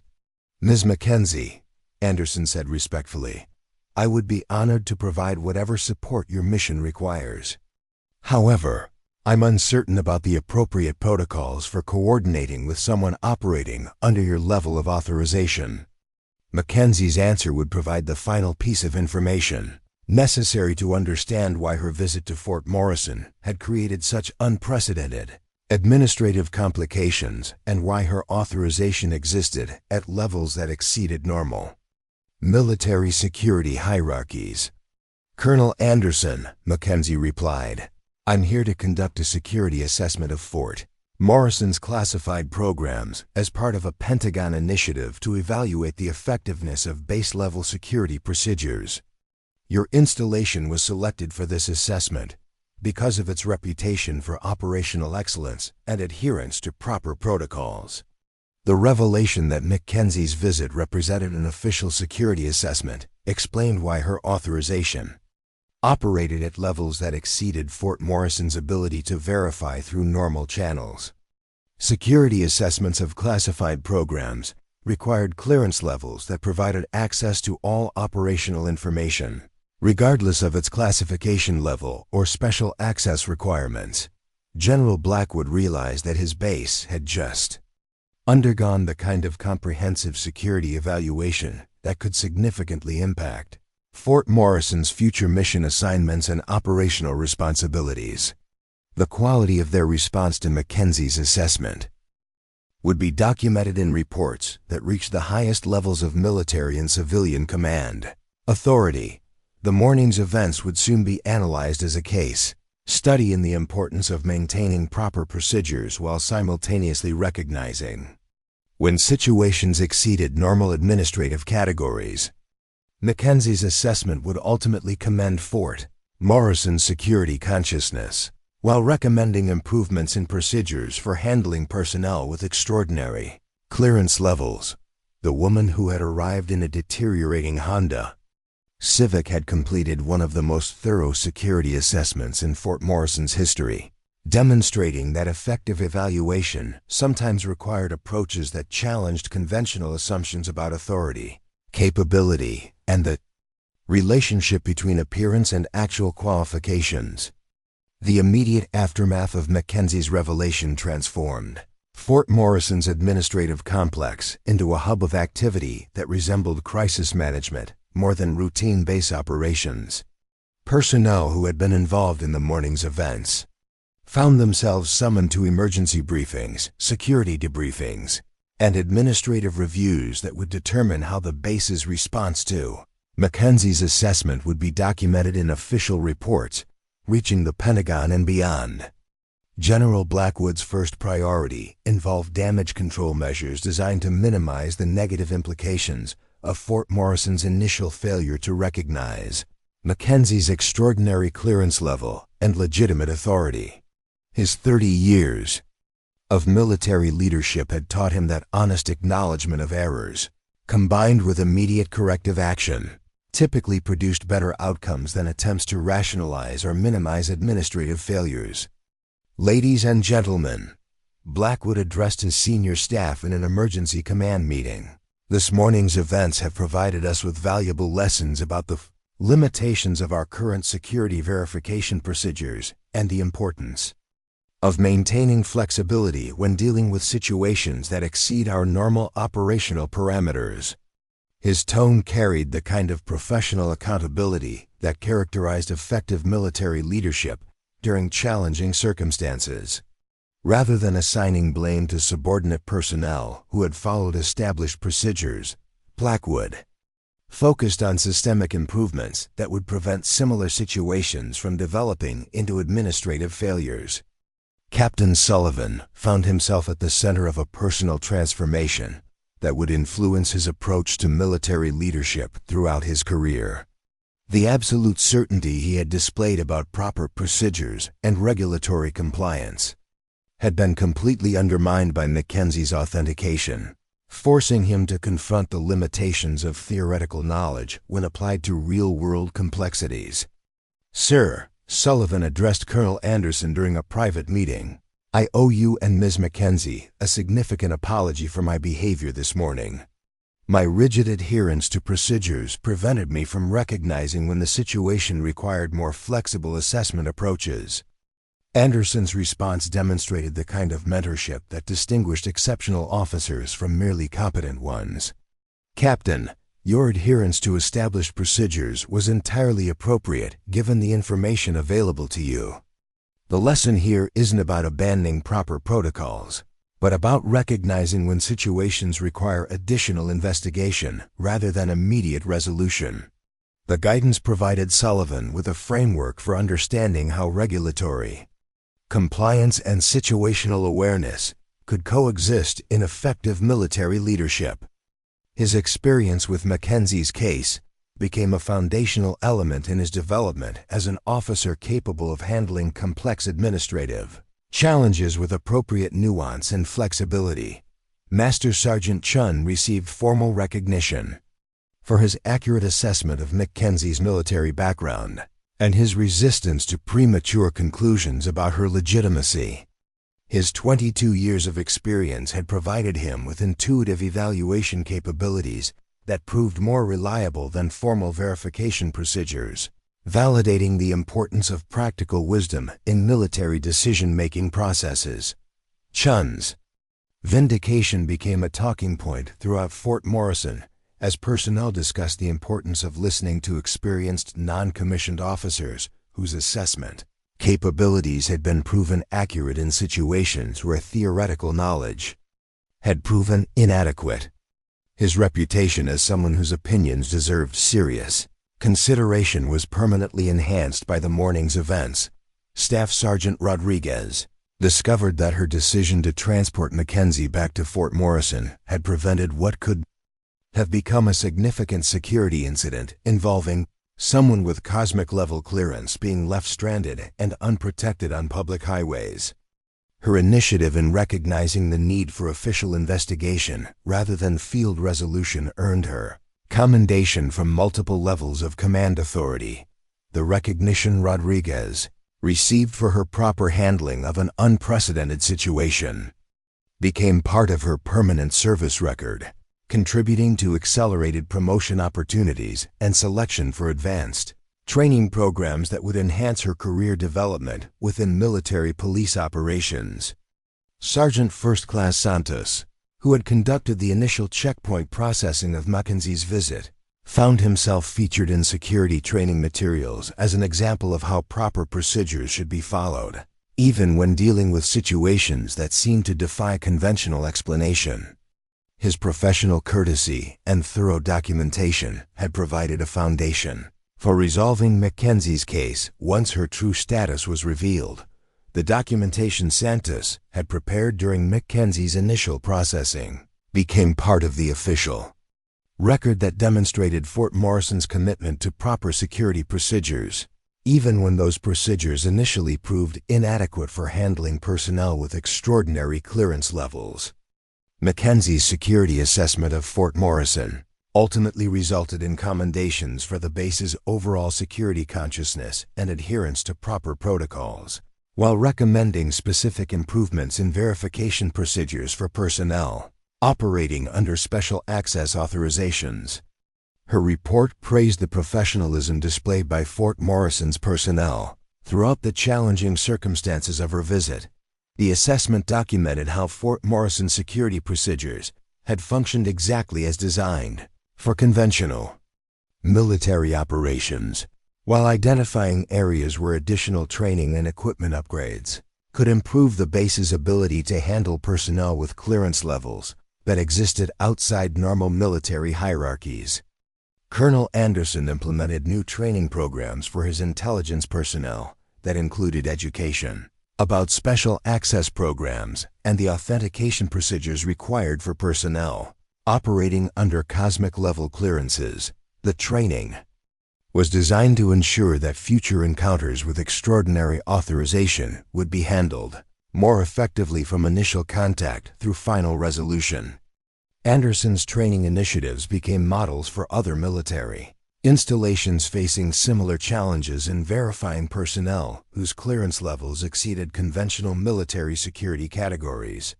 His programs were eventually adopted as standard training requirements for intelligence operations throughout the military. General Blackwood authorized facility improvements that included upgraded biometric scanning equipment capable of processing authentication codes from all known government security systems, eliminating the verification delays that had complicated Mackenzie's initial processing. The upgrades were funded through special security enhancement budgets that recognized Fort Morrison's need for expanded capabilities. The facility improvements positioned Fort Morrison as a model installation for handling personnel with extraordinary clearance levels, leading to selection for additional classified programs that required enhanced security verification capabilities. Lieutenant Colonel Morrison's intelligence background proved invaluable in developing new protocols for coordinating with Pentagon authorities when base personnel encountered clearance levels that exceeded local verification capabilities. His procedures provided clear guidance for escalating unusual situations to appropriate command levels without creating unnecessary delays or administrative complications. Morrison's protocols were eventually incorporated into standard operating procedures for military installations, handling classified operations, providing a framework that other bases could follow when confronting similar verification challenges. The Honda Civic that had transported Mackenzie to Fort Morrison was quietly replaced through special funding that ensured her future travel requirements would be met with transportation appropriate for someone conducting security assessments of classified facilities. The gesture reflected military recognition of the importance of supporting personnel whose missions required them to operate undercover identities. Mackenzie's assessment methodology, which involved appearing as an unremarkable civilian to test base security responses to unusual situations, became a standard approach for evaluating military installation procedures. Her techniques provided valuable insights into how bases responded to challenges that didn't fit conventional threat categories. 2 years after her visit to Fort Morrison, Mackenzie was invited to address a gathering of military security professionals about the importance of maintaining procedural discipline while simultaneously recognizing when situations required expanded assessment approaches. Her presentation became required viewing for personnel responsible for base security operations. The most effective security systems, Mackenzie told her audience, are those that maintain rigorous adherence to established procedures while simultaneously preserving the flexibility necessary to handle situations that exceed normal operational parameters. Fort Morrison's response to my assessment demonstrated both strengths and areas for improvement in achieving this balance. Her analysis provided a framework for understanding how military security could evolve to handle the increasing complexity of modern threat environments while maintaining the disciplined approaches that had proven effective for conventional operations. Captain Sullivan, now promoted to major and serving as an installation security officer at another base, implemented training programs based on lessons learned from Mackenzie's assessment. His experience had taught him the importance of combining regulatory compliance with situational awareness in ways that enhanced security effectiveness rather than creating administrative rigidity. Sullivan's training programs emphasized the importance of recognizing when standard procedures required supplementation with additional investigation rather than immediate resolution. Providing military personnel with tools for handling complex situations that didn't fit conventional categories, Mackenzie's legacy at Fort Morrison extended beyond immediate procedural improvements to influence the base's overall culture regarding assessment of personnel in situations that challenged conventional assumptions. Her demonstration that extraordinary capability could be concealed beneath unremarkable appearances became a permanent part of the base's institutional memory. The story of the woman who refused to salute the new general until her biometric scan revealed clearance levels higher than his became part of military folklore. Told and retold in training environments as an example of why assumptions about authority and capability based on appearance could lead to significant errors in judgment. Fort Morrison's experience with Mackenzie's assessment contributed to military-wide improvements in security verification procedures and training programs that better prepared personnel for encounters with extraordinary authorization levels. The base's response became a case study in how military installations could learn from challenging experiences to enhance their operational effectiveness. The lesson that emerged from Mackenzie's visit resonated throughout military security communities, that the most dangerous assumptions were often those that seemed most reasonable, and that true security required the wisdom to distinguish between appropriate procedural compliance and rigid adherence to regulations that might not account for all possible scenarios requiring military attention and response.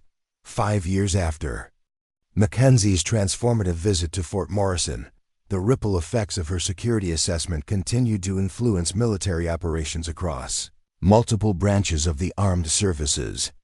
Her methodology of testing institutional responses through unconventional approaches had been adopted by security evaluation teams throughout the government, creating a new standard for assessing how military installations handled unexpected challenges to their operational assumptions. The Mackenzie Protocol, as it came to be known in classified circles, represented a fundamental shift in how security assessments were conducted at sensitive military facilities.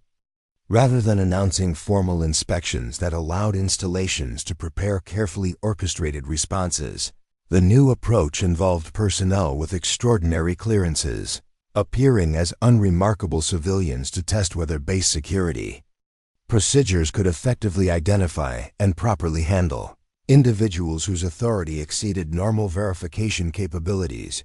General Blackwood, now serving as Deputy Director of Military Intelligence at the Pentagon, frequently referenced Fort Morrison's experience with Mackenzie when addressing groups of senior officers about the importance of maintaining procedural flexibility in security operations.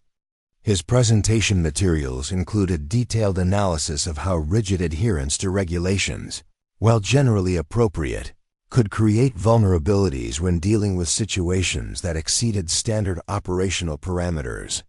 The lesson Fort Morrison learned, Blackwood would tell his audiences, is that effective security requires the wisdom to distinguish between appropriate procedural compliance and inflexible rule following that prevents proper assessment of unusual situations. Mackenzie's visit taught us that our procedures were excellent for normal operations, but inadequate for handling personnel whose authorization operated outside conventional military hierarchies.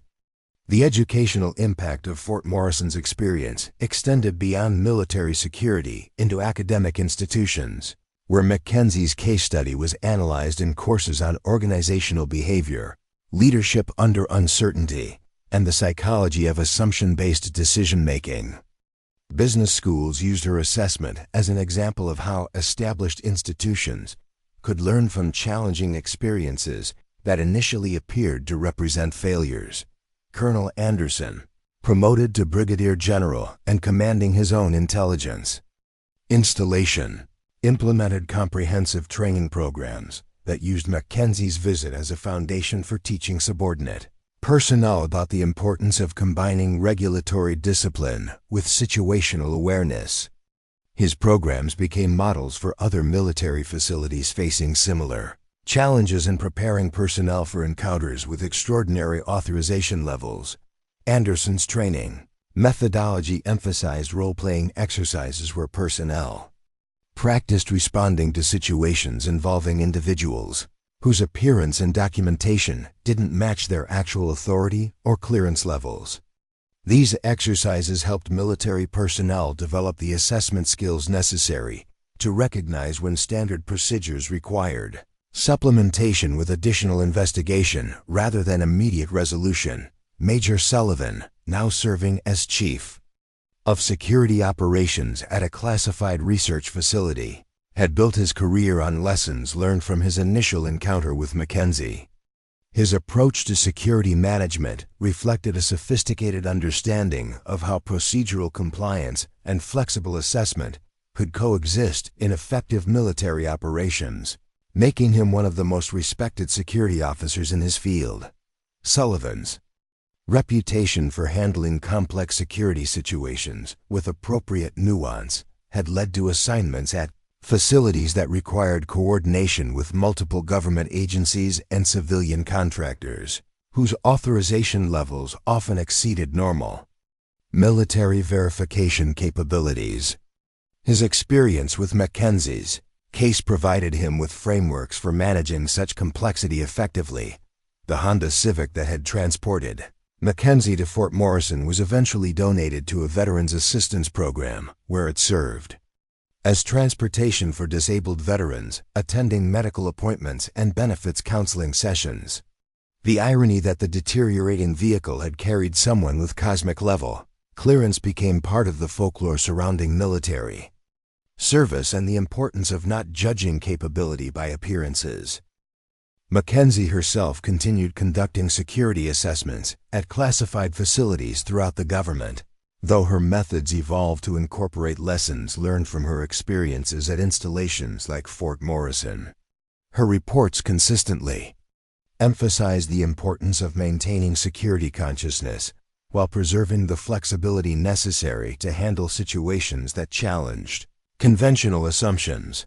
The biometric scanner that had finally revealed Mackenzie's extraordinary clearance level was upgraded multiple times to ensure compatibility with emerging authentication technologies. But the original device was preserved in Fort Morrison Security Office as a reminder of the morning when everything the base's personnel thought they understood about military hierarchy was fundamentally challenged. Master Sergeant Chun, now serving as senior enlisted advisor for base security operations, frequently shared his assessment of Mackenzie with junior personnel as an example of how practical experience could provide insights that formal procedures might miss.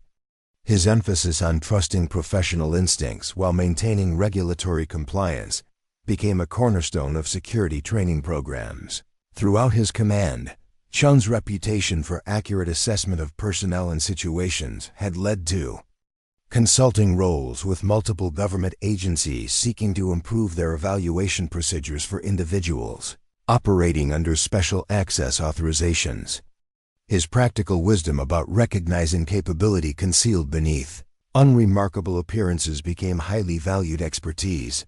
Staff Sergeant Rodriguez, promoted to Sergeant First Class and serving as Military Police Operations Supervisor, implemented convoy procedures that specifically addressed encounters with stranded personnel who might possess extraordinary clearance levels. Her protocols ensured that military personnel would provide appropriate assistance while maintaining proper security awareness during such encounters. Rodriguez's procedures became standard training requirements for military police operations in areas surrounding classified facilities, providing clear guidance for handling situations that required both humanitarian assistance and security considerations. The administrative complex at Fort Morrison, where Mackenzie's case had been resolved, was eventually named the Mackenzie Security Assessment Center, serving as a permanent reminder of the importance of maintaining procedural excellence while preserving the flexibility necessary to handle extraordinary situations that challenged conventional assumptions about authority and capability. Training programs conducted at the Mackenzie Center emphasized the story of the woman who had refused to salute the new general until her biometric scan revealed clearance levels higher than his. Using her experience as a foundation for teaching military personnel about the complexities of modern security environments. The center's programs attracted personnel from throughout the military and intelligence communities, seeking to understand how institutional responses to challenging situations could be improved through better preparation and more sophisticated assessment methodologies. Visitors to the center were often surprised to learn that Mackenzie's assessment had begun with her arrival in a deteriorating Honda Civic and ended with revelations that transformed understanding of how extraordinary authority could be concealed beneath the most unremarkable appearances. The lasting impact of Mackenzie's visit to Fort Morrison extended far beyond the immediate lessons learned by the personnel who had interacted with her that October morning.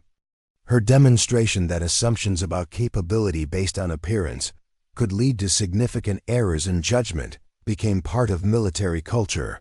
influencing how subsequent generations of personnel approached situations involving unknown variables.